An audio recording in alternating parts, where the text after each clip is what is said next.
Welcome to On the Record, Updates and Echoes, a podcast by the Pocahontas Record-Democrat. We're sponsored this month by Pocahontas Community Hospital. We'll have an update from them in next week's episode, so stay tuned. In this week's paper, one of the things that we have that's a little different are some fun salutes to a couple things going on at area high schools. You can find some information about who made the honor roll at Pocahontas Area Community School and at Newell-Fonda. I also interviewed the officers of the Newell-Fonda and Pilot Creek FFAs last week. The students had some great insights about what they enjoy about and what they've learned from being involved with FFA. And they all want you to remember FFA is not just for farm kids anymore. Read more from them in the FFA Salute in all three of our papers. You know, not everything that happens in a meeting gets into a story. We, in journalism school, they like to tell you that we are not stenographers. We are not going to put every single thing that is mentioned in a meeting into a story. And every now and then there's something that's pretty neat that I think should make it in, but doesn't quite make the cut. At last week's PAC meeting, middle and high school principal Andrea Christians put the spotlight on several fine arts programs and their recent successes at different contests. PAC's large group speech program earned high marks at their competition. The jazz band, which has 26 students involved, earned a Division I rating at state, and the 13 students in the show choir earned Division II at state. Hearing all that prompted board president Tony Halligan to mention how much he had enjoyed the choir singing at PAC home basketball games this season. If someone sings the national anthem really well, they can bring me to tears, Halligan told his fellow board members. And he said the students got him 2 times this year.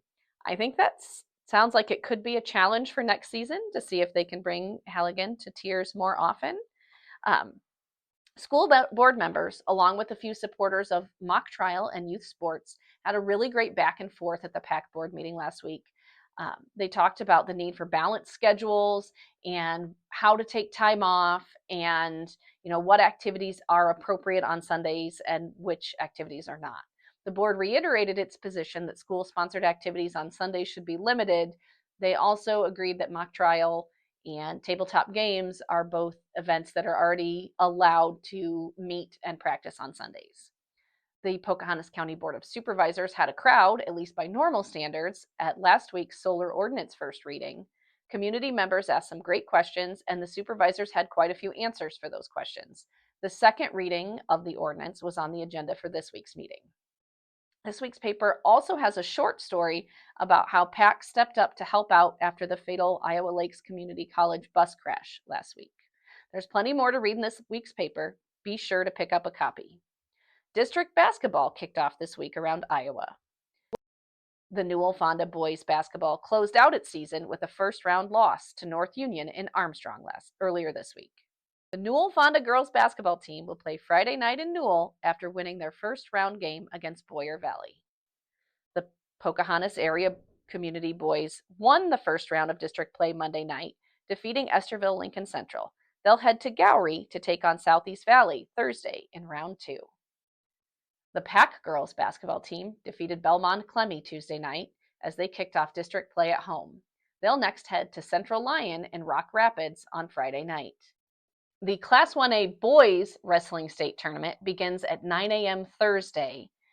PAC has 3 wrestlers in the competition. Adam Marsh at 215 pounds was the district champion, while William Lawson at 175 pounds and Jacob Lawson at 106 pounds were runners-up at district. If our wrestlers win on Thursday, the tournament continues through Saturday. In other upcoming events, the Rialto is hosting a free showing of Rio Bravo, a John Wayne classic, Saturday, February 21st at 2 p.m., and a free showing of Goat on Tuesday, February 24th at 7 p.m. Next, I'll sit down with Sandy Rutherford and we'll talk about some interesting discoveries in an edition of the newspaper from 1896. Welcome to the Echoes portion of our podcast. I grew up reading newspapers. I don't think that will really surprise anybody that, and now that I'm in newspapers, I don't think I would have ended up in newspapers if I hadn't enjoyed them to begin with. And I can remember writing in the car with my dad. On a Sunday morning, we'd drive 5 miles into town so that we could get the Sunday edition of the Fort Wayne Journal-Gazette, and he could get a terrible cup of gas station coffee that he really loved. When we got home, my sister and I would fight to see who could read the comics first. But I definitely also remember reading the opinion section. Like I was that kid. We got a daily newspaper. I read the local sports, even though I wasn't athletic. I just all of it. I loved newspapers. Um, and newspapers from certainly the 1970s until today are pretty clearly separated into these really like these sections that we know and understand. You have news and sports, opinion, classifieds, obituaries, crosswords. When I worked for the South Bend newspaper, we had a Sunday section called Vows, and it was the weddings and anniversaries, and there was always a feature story on the front page. Mm-hmm. I was definitely featured on the front page when Tad proposed. He was a little disappointed. There was not a gorilla suit involved. You can ask him about that sometime. That's just what newspapers look like to me. But when you dig far enough into newspaper archives, you will find that newspapers aren't always giving you news. Right. What we think of newspapers and what we think of news is not the same. And that is what I found when I was testing out some keyword searches for this week's Echoes. My actual intention was to do something about healthcare. We are sponsored this month by Pocahontas Community Hospital, and I really wanted to find something from the early 1900s, late 1800s about what healthcare looked like. I may have that for next week. I am working on it. I've found a few things. But the problem is, and this always happens when I go into the archives, is I got distracted, because it's just so interesting. The date on this week's paper that we're looking at is February 4th, 1896. The Pocahontas Record is in its second year of publication, and the front page is really what I would say is a mess by today's standards. You are a designer. I did give Sandy a copy of the front page a little early because it's pretty wild, and you will be able to see it if you go to our YouTube, the YouTube version of our podcast. There are some pictures. They are one column wide. They're more line drawings than pictures. It's not photographs. Yeah. But tell me just what else do you see? What jumps out at you as you look at this front page? The very first thing that jumped out at me was the constellations. There's 2 constellations on the front page. And you'll see them. But yeah, that was, they just look strange. And then, but yeah, they're line drawings. It's just that huge block of text on the left. Very messy. It's very messy. It's hard to tell what story goes where. There's a lot of extra lines. It just does not look like, if you pick up a copy of this week's Record Democrat, it just doesn't look like that. The 3 leftmost columns are literally a work of fiction. Like this is not a newspaper that is going for news. We are doing fiction here. The title is Shadows on the Snow, and it's by English poet and author B.L. Fargian. I don't know him, but I did Google him. He has a Wikipedia entry. He's well known enough that you can find him on the internet. And so I'm going to quote from the beginning of this work of fiction. Our story commences in a quiet lane in the garden of Devonshire, in a narrow, quiet lane where, in the summer, the flowered hedgerows on either side shut out from view the pretty homesteads from the rear, and where, in winter, the naked branches threaded the air with snow lines fantastically, and the sharp, thin twigs were whitely lighted up with the pearl drooping eyes of icicle. That's what we call purple prose. That is excessively descriptive. I read some of this out loud at home, and my husband looked at my 12-year-old and said, "Did you know that authors used to be paid by the word?" So that would make sense there. Yeah. To my modern eye, it looks like the author is paid by the word. But the story did continue with some lovely descriptions, and by lovely, I mean hilarious, and really well put descriptions of the characters. This one stood out in particular. Bitter, morose, and discontented, he stood on his threshold at war with the world and with himself. Stephen the woman-hater, his neighbors called him. They might have added man-hater also, for all the love he bore his sex. His spiritual influence for unkindliness was very strong. It was enough to make one bad-tempered to look at the surly wrinkles in his face, and people, without knowing why, felt an inclination to snarl at each other when he was in their company. That is a masterful insult. But I was glad that you let me read it ahead of time because I had to read it a couple of times to wrap my head around all the words and all the adjectives and line them up. I struggled with that as well. I tried to read all 3 columns of this installment of this story, and I couldn't do it. It was just so dense. So much. And also the type is really small, and it just really slows, I don't know, it just feels like it slows down and it's hard to read. But I was really glad I saw that because that is one of the best insults. They called him a woman hater, but he really hated men too. He just really couldn't stand everybody. people. On page 2, I later found the editor of the paper noted that a continued story by a popular author will be one of the most important features in the paper for the year.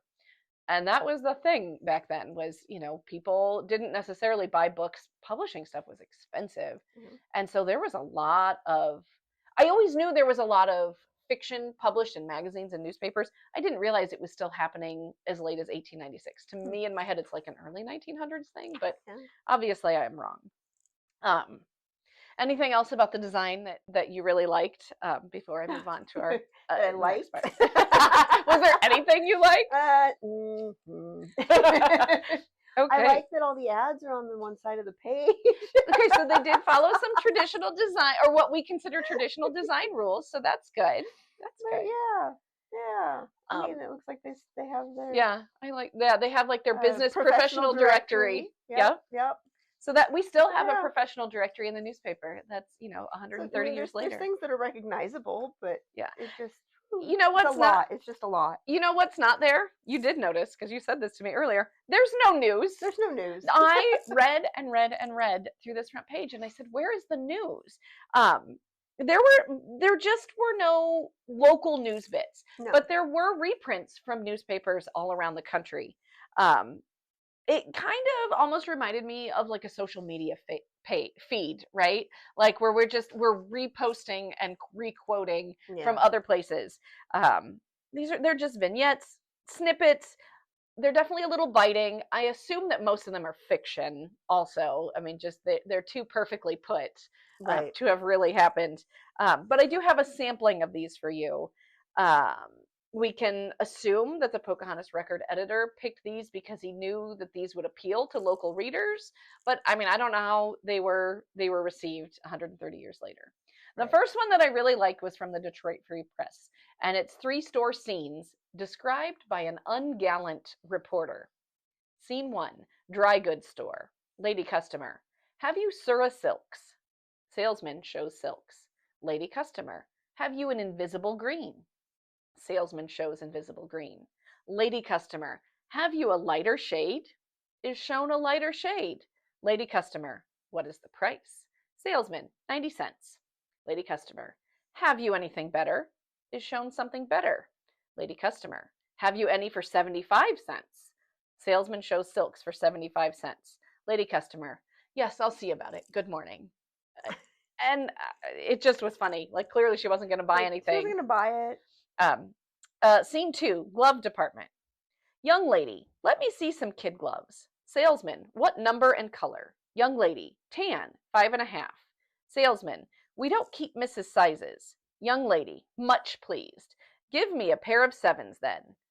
Now, I don't entirely understand because there's a lot I don't know about kid gloves and sizing. Right. But I think she was asking for a smaller size than what she actually wears. And then, they don't have that, darn, now I can actually buy the size that fits me. Right. It's one of those vanity things that we've all done. They did a lot. Yes. Sure. And then finally, scene 3, at a shoe store. Lady customer, I want to see some shoes. Salesman, what style and size? Lady customer, French kid, 2s. Is shown French kid, 2s. Lady customer, what is the price? Salesman, $4.50. Lady customer, that is very high. Haven't you some for $4? Is shown shoes for $4. Lady customer, haven't you something better for the price? Salesman, no ma'am. Lady customer, haven't you them with French heels? Is shown shoes with French heels. Lady customer, what price did you say they were? Salesman, $4. Lady customer, they don't suit exactly, but I guess I'll take a pair. Salesman, 2s did you say? Lady customer, 2 is my size, but as I have a high instep and don't like to cramp my foot, I guess you had better give me 4.5. Again, just... So like she went up 2.5 sizes and also somewhere along the line the price dropped for 50 cents. Yeah. Just Yeah. I don't know. I am going to read one more of these. I had shown you a couple others, and then I want to see you had found one as well. So, from the San Francisco Chronicle, headline: "Not that kind of ring." Deep in the satin recesses, his letter ran, "of this fairy box you will find a ring. I had it made for you to enclose, as it were, my sentiments on this joyful occasion." Her heart stood still. "How beautiful," she murmured as she took up the box. "How simple and poetic a way of asking me to be his wife, and so direct." Ah, she kissed the paper, kissed the bluish paper, and tenderly untied the string. "I tremble," she whispered. "Will it be a diamond or a ruby?" It was neither. It was a napkin ring. Yeah, I got to the end of that. I was like, oh. I do wonder, were more men reading the newspaper and we like to make fun of women, or were more women? I would assume, yeah, at that point, probably. yeah. So yeah, I thought that one was just. I mean, I did think it was funny though. Like, yeah. It's like, oh, okay. All right, so you share one. Well, you found one. I also got lost in the, but I've read the one. It was a high compliment. It says, Judge Pennybunker's way of encouraging rising artists. And I'm just going to summarize it, but there's a piano player, and the judge just really says he's doing such a good job, and then tells him that he should have an audience full of Beethovens, because those are the people who would really truly appreciate him. And after this piano player left, somebody asked the judge, "Well, why did you say that? Because he wasn't good." And that's when the judge says, "Don't you know Beethoven was so deaf he couldn't hear a single note?" And I just died. Because there was this whole long story about how he was so good, and no, he didn't actually compliment his playing. He just said he needed an audience of Beethovens. Again, and I have mentioned this many times before, they didn't pull their punches No. in the late 1800s and early 1900s. They definitely were full. The newspaper is full of insults. A few other things that I found so I did turn to page 2. Then I said, can I find some local news? It was still hard. I did find a few things, but I also noticed the subscription to the newspaper was $1.50 a year for the Pocahontas Record. And I did look up a federal inflation calculator to see if I could, what that would be in today's dollars. It went back to 1913. So still a little different. But $1.50 in 1913 would be about $49 today. So maybe that was 52 or 53 in 1896. Yeah. We are still $40, or I think I said a day, $49 a year. And we are currently at $40 a year for a subscription to the Record Democrat. So we're still a bargain. We're still a bargain. And we've, just slightly under the inflation rate. And then I found a news article that I thought was interesting. And I didn't know we were going to have prohibition 2 weeks in a row, but here we are. I did not realize that Iowa had made prohibition the land of the law statewide in 1884. Even though it wasn't passed as the 18th Amendment to the Constitution until 1919. So I found this article, and the other thing I will say is this article references the 78th district. Pocahontas was never, that I could find, in a 78th district at the state house. It was the 76th with Buena Vista County and I think Humboldt County for a while. So I'm not sure if that was a typo, which happened now, and I'm sure happened in 1896, or if maybe it's referencing something else, or maybe it was another article from another newspaper, but usually they're pretty good at giving credit. So I couldn't figure it out. But it is talking about how terrible prohibition was in 1896. The sentiment of the majority of the people of the 78th district is against prohibition, and there has not been a prosecution except to give some crank notoriety. Prohibition is dead, a dead failure in the state of Iowa, and the facts and statistics go to prove this. What the people demand is high license. There is just as much intoxicating liquor sold as there ever was, and the intelligent class says, if they will drink, let's make them pay well for it and let the people get more benefit from it. The article went on to talk about a recent court decision at the time from an Iowa judge that said basically if someone owned a brewery valued at $75,000, but he could only sell the building for $15,000, the state or someone owed him $60,000 for the loss of value because of prohibition. And I did not go too far down that rabbit hole to see if that was actually upheld or if any of those cases were enforced. But I thought that was really interesting. Anyway, so I did do a little more research. Interestingly, like I found a really long essay on the Davenport Shooting Association website because they were involved in some cases in the early 1900s. Okay. That article does seem to have been written by someone at the record themselves. But you know, I can't tell you for sure. But I thought it was really interesting. It's not being enforced unless we don't like you. Right. Yeah. So you're okay. Nope, you're in charge. All right. I've got two more that I want to read. Other local news in the newspaper was a little less monumental.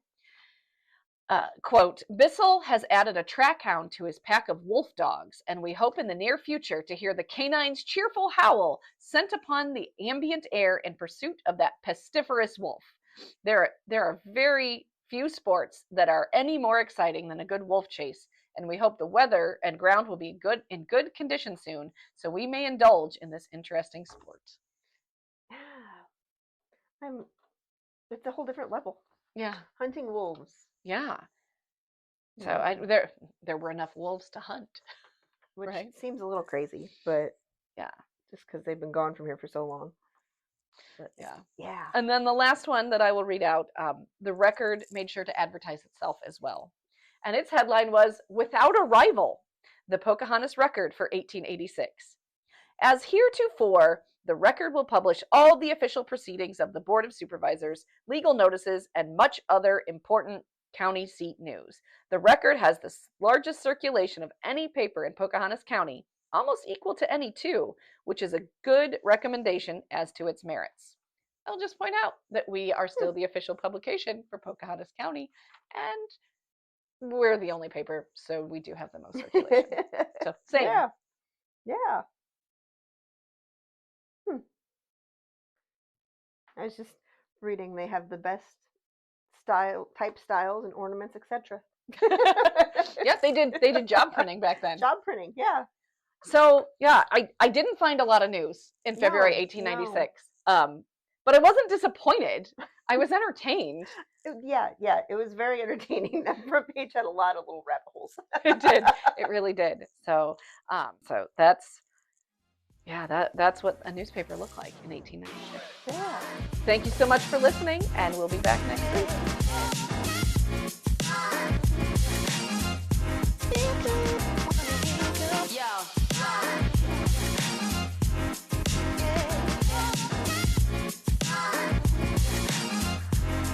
Yo.